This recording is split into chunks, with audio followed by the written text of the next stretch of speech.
Welcome back to PJ Chen Design. This is PJ. If you're looking for hinge design and also flush setting for your jewelry CAD design, this is the video for you.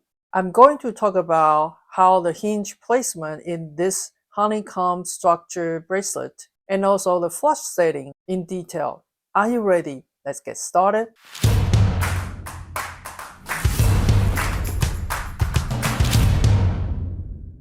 To create this bracelet, we just need to creating one with the pattern that we like, and then we pull an array of them. But I wanted to show you how you're actually going to calculate those.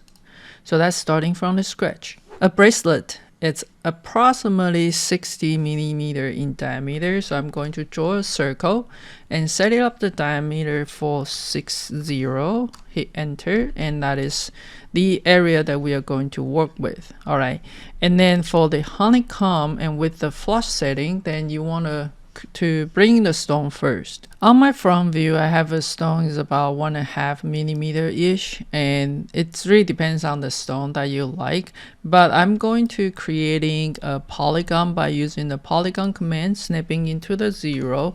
I want it to be 6 faces, so that's using number of the side. I want to change to 6. All right, and we want to holding the shift to create some sort of area like this, as long as it can cover the stone. Now, since we are going to be flush set, you do not want it to be like really close to the stone, then you don't have enough room to to do your setting. So I wanted to have something like this. Once we have it, we're gonna coming into the top view, and let's go to the solid extruded plane curve straight. We want to extrude it both sides.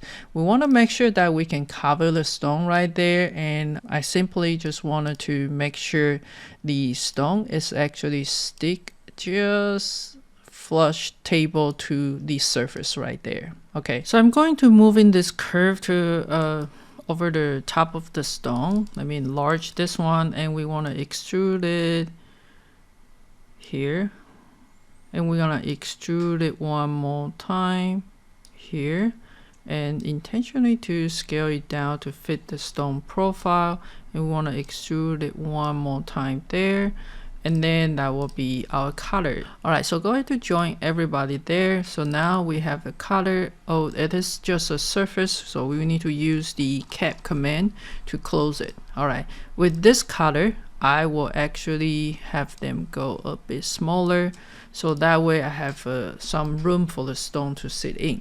Okay, so once we have this, we are going to make some duplication.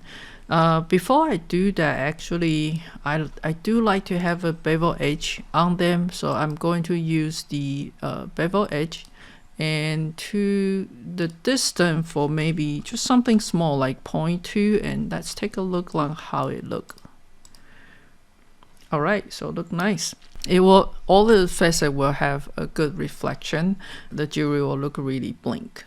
All right, so double make sure this is solid, and then we're gonna turn it back to our stone. All right, if you wanted to have every single one have a stone cutting, that's fine, you can do that. If not, I will actually suggest you making a copy first. So we're gonna use the copy command, and in this copy command, we're gonna snapping in this point to this point, right? And we're gonna do it again, snapping from this point to this point, and you can mirror them as well. So let's say I'm going to use the mirror command. I'm going to mirror from this point to this point. All right, so then that will be my construction. Notice that half of them is actually connected together, right? So what we wanted to do is I'm going to draw a straight line from this pinpoint midpoint to this midpoint right there, and this is where the pin is going to be. Let's take a look on my top view. Unfortunately, you see I snapping into a wrong place. That's okay.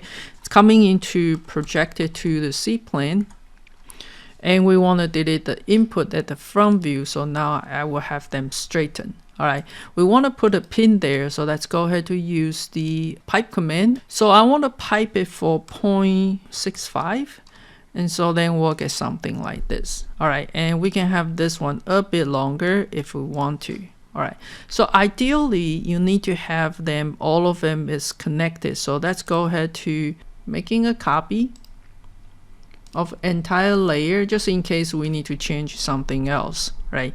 And then I would like to have this one, all of this hexagon to be Boolean union together. So let's Boolean union them first. All right, the same pin, it's going to making a copy, and I'm going to hiding one of it. And so let's go ahead to do the Boolean difference, this one out of this one, right? And then we can turn it back to that pin. For the pin that we have, we actually need to cut it open with the same angle so the render will look nicer. So I'm gonna draw a line here, follow this point, and let's continue to make it a bit longer. So that is the curve. It's going to trim this right here. The same thing we are going to have the straight line going from here to here, and using that straight line, we are going to trim this one right there. All right, so the tube that we have there, we just need to cap it. Now, in the render sense, that once you turn the rendering on, it's no way that you can see the pin there, right? So we just need to have a little trick for looking nice on the rendering is we need to fit it the edges. We don't need to have it super big. So something really small, 0.05, that should work. Let's pick up this circle. You're gonna have two of them. You wanna fit it both of them. And then you will get something like this. The same thing you wanna flip to the bottom.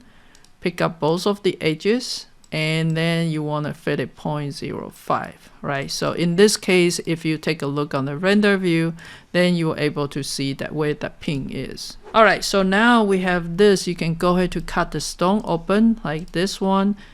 It's going to be Boolean difference out from this color and also this color, so that way we'll see the stone. Sometimes for the flush setting, you may want it to have a chamfer edges. So let's go ahead to use the chamfer edges one more time for 0.15 maybe, and we want to chamfer this edges. This is will make your render look similar like a bright cut there for what the jeweler will do once they do the flush set.